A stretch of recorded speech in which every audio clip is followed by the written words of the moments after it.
যে কোনো সময় এই সরকারের পতন হতে পারে এমনই কথা প্রকাশ করলেন ওবায়দুল কাদের। এই সরকার এখন দেশ ছেড়ে পালিয়েছেন, আরও রয়েছে বিস্তারিত ভিডিওতে, আপনারা দেখতে থাকুন। ঘাপটি মেরে বসে আছে আন্দোলনকারীরা, তারা আরও খারাপ পরিস্থিতি সৃষ্টি করতে পারে বলে মন্তব্য করেছেন আওয়ামী লীগ সাধারণ সম্পাদক ওবায়দুল কাদের। তার অভিযোগ, তাণ্ডব চালিয়ে রক্তের উপর দাঁড়িয়ে বিএনপি ক্ষমতায় যেতে চায়, যার নির্দেশদাতা তারেক রহমান। তারা ঘাপটি মেরে বসে আছে, আরও খারাপ পরিস্থিতি সৃষ্টি করতে পারে। কোনো মুহূর্তে বাংলাদেশের পরিস্থিতি আরো খারাপ হতে পারে বলে মন্তব্য করেছেন আওয়ামী লীগের সাধারণ সম্পাদক ওবায়দুল কাদের। আসসালামু আলাইকুম সম্মানিত দর্শক শ্রোতা, ওবায়দুল কাদের কিছু গুরুত্বপূর্ণ কথা বলেছেন শিক্ষার্থীদের এই কোটা আন্দোলন সম্পর্কে। তিনি বলেছেন যে তারা যে আন্দোলন থামিয়ে দিয়েছে এটা কিন্তু নয়, তারা ঘাপটি মেরে বসে রয়েছে, তারা এই সরকারকে পতন করানোর জন্য আবারও মাঠে নামবে। ওবায়দুল কাদের এমনটাই প্রকাশ করেছেন। সম্মানিত দর্শক শ্রোতা, তিনি যেসব কথা বললেন আপনারা শুনলে রীতিমতো অবাক হয়ে যাবেন। তারা ঘাপটি মেরে বসে রয়েছে এই সরকারকে পতন করানোর জন্য। ওবায়দুল কাদেরের মনে কিন্তু এখনও ভয় রয়েছে, এই সরকারের পতন যখন তখন হতে পারে, এমনই কথা বলতেছেন আওয়ামী লীগের নেতাকর্মীরা। সম্মানিত দর্শক শ্রোতা, আজকে একটি গুরুত্বপূর্ণ ভিডিও ক্লিপ রয়েছে এই সম্পর্কে, যা দেখলে আপনারা রীতিমতো অবাক হয়ে যাবেন। তো বেশি সময় নষ্ট না করে আমরা সরাসরি ভিডিও ক্লিপে চলে যাচ্ছি, আপনারা সরাসরি ভিডিও ক্লিপটি মনোযোগ সহকারে দেখতে থাকুন। যে কোনো মুহূর্তে বাংলাদেশের পরিস্থিতি আরো খারাপ হতে পারে বলে মন্তব্য করেছেন আওয়ামী লীগের সাধারণ সম্পাদক ওবায়দুল কাদের। আজকে তিনি অনুভব করছেন যে বাংলাদেশে এতগুলো মানুষকে হত্যা করার পরে, এতগুলো মানুষকে নির্যাতন করার পরে নিশ্চয়ই বাংলাদেশের মানুষ বসে থাকবে না, বাংলাদেশের মানুষ জেগে উঠবে, বাংলাদেশের প্রত্যেকটি অঞ্চলে এই ফ্যাসিবাদের বিরুদ্ধে আওয়াজ উঠবে। তিনি এখন শঙ্কা প্রকাশ করছেন যে কোনো মুহূর্তে বাংলাদেশে মানুষ ফুঁসে উঠতে পারে, এর চেয়েও ভয়াবহ পরিস্থিতির সম্ভাবনা রয়েছে। যে পরিস্থিতি কয়েকদিন আগে আওয়ামী লীগ দেখেছে তার চেয়েও ভয়াবহ পরিস্থিতির জন্য তিনি প্রস্তুত থাকতে বলেছেন, যে পরিস্থিতিটা নিয়ন্ত্রণহীন হতে পারে।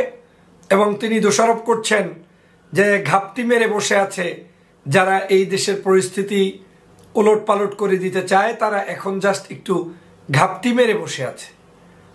এই নির্দয়, এই পাষণ্ড মানুষগুলো কতটা নির্যাতন করে আমার ভাইদেরকে হত্যা করেছে, কতটা নিপীড়ন করে বাংলাদেশের এই প্রথম স্বাধীনতা থেকে শুরু করে আজ পর্যন্ত এই অল্প সময়ের মধ্যে এত মানুষ, যেটা পত্রপত্রিকা বলছে সেই হিসাবে এতগুলো মানুষ কোনোদিন কোনো জায়গায় একসাথে শাহাদাত বরণ করে নাই, মৃত্যুবরণ করে নাই।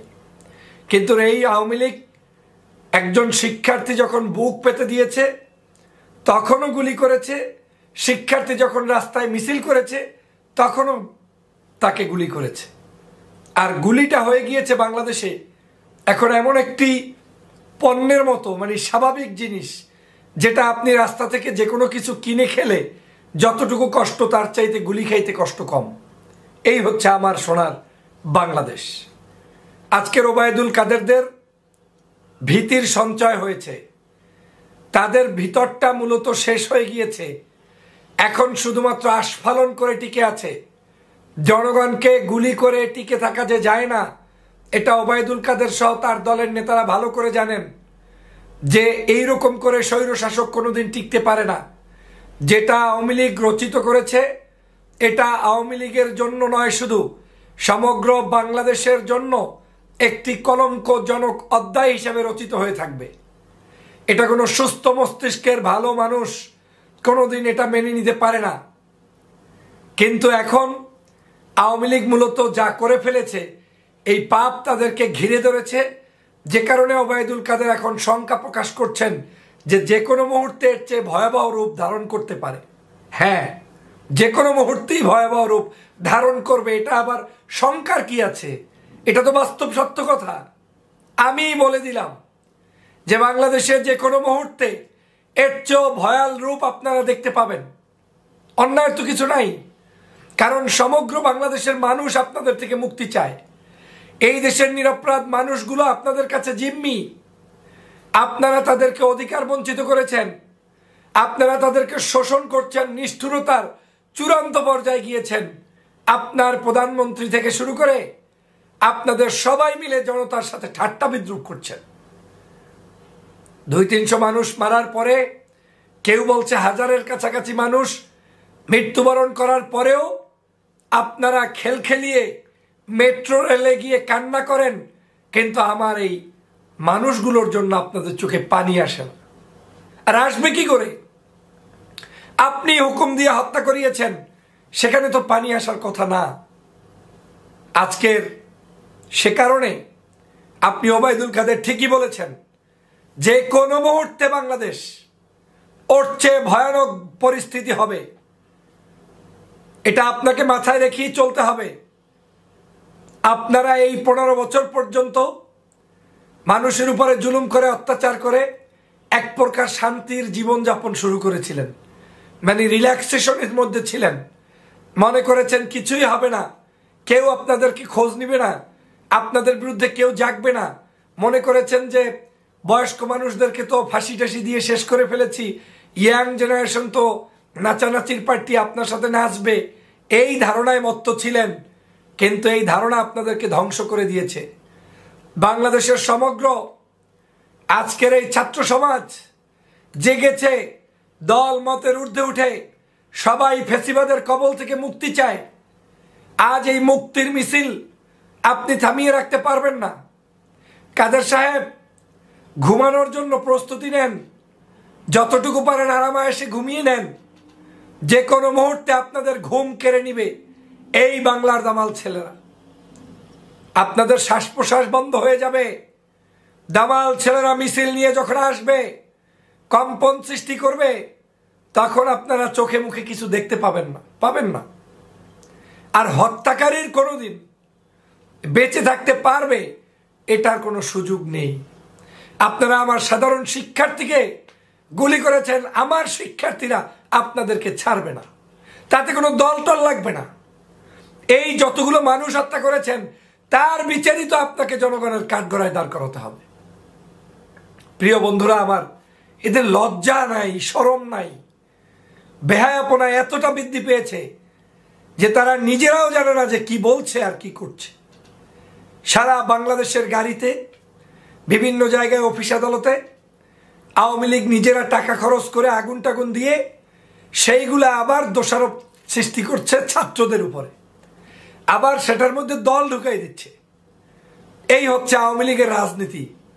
যারা নিজেরাই মিথ্যার উপরে প্রতিষ্ঠিত, যারা নিজেরাই অন্যায়ের উপরে প্রতিষ্ঠিত, যারা সব সময় সকাল সন্ধ্যা মিথ্যা কথা না বললে তাদের ঘুম হয় না, সেই আওয়ামী লীগ আজকের এই অবস্থার সৃষ্টি করেছে। প্রিয় বন্ধুরা আমার, আমি মনে করি বাংলাদেশের সকল ক্ষত যদি মানুষ ভুলে যায়, একটি ক্ষত কোনোদিন ভুলে যাবে না, সেটি হচ্ছে বাংলাদেশের এই ছাত্রদের উপরে বর্বরচিত হামলা। কারণ আমাদের সন্তানদের, আমাদের শিশুদেরকে নির্বিচারে গুলি করা, হত্যা করার অধিকার কাদের সাহেব তোমার নাই। এই কাদের এবং এই শেখ হাসিনা হবে হুকুমের আসামি। আপনারা জানেন, যেদিন ওবায়দুল কাদের বলেছিল যে এখন যারা আন্দোলন করছে তাদেরকে সময় মতো বুঝিয়ে দেওয়া হবে, তার 3 ঘন্টার মধ্যে আবু সাইদের বুকে গুলি করা হয়েছে। তারপর থেকে গুলির পরে গুলি। আজকের বাংলাদেশের সমগ্র বাহিনীগুলোকে দলীয় বাহিনীতে পরিণত করেছে। অতএব দেশপ্রেমিক জনগণই দেশকে উদ্ধার করবে এবং দেশপ্রেমিক জনগণই দেশকে উদ্ধারের জন্য ঝাঁপিয়ে পড়বে ইনশাল্লাহ। আর তাই হবে ইনশাল্লাহ, তাই হচ্ছে ইনশাল্লাহ। বাংলাদেশে ওবায়দুল কাদেরের সংখ্যা দ্রুত সম্ভব বাস্তবায়ন হোক, সে প্রত্যাশা আমিও করি। আমি বিশ্বাস করি ওবায়দুল কাদেরের এই আশঙ্কাটা আসলেই সত্য। ওবায়দুল কাদের যেটা চিন্তা করছেন যে এখন সবাই একটু থমথমে আছে, যে কোনো মুহূর্তের চেয়ে ভয়াবহ পরিস্থিতি হবে, এটার জন্যই আমি দোয়া করি। আমি আল্লাহর দ্বারে দোয়া করি কাদেরের এই যে মানে উপলব্ধি, এটা যেন দ্রুত বাস্তবায়ন হয়। কারণ বাংলাদেশের মানুষ ওবায়দুল কাদেরদের দুঃশাসন থেকে মুক্তি চায়, ওবায়দুল কাদেরদের অপশাসন থেকে মুক্তি চায়। অতএব আগামী দিনে যে কোনো মুহূর্তে, যে কোনো ঘন্টায়, যে কোনো দিন বাংলার দামাল ছেলেরা আকাশ বাতাস আলোকিত করে ওদেরকে পরাস্ত করতে পারবে ইনশাল্লাহ। প্রস্তুতি নিন, সময় আমাদের। বাংলাদেশের জনগণের বিজয় হবে।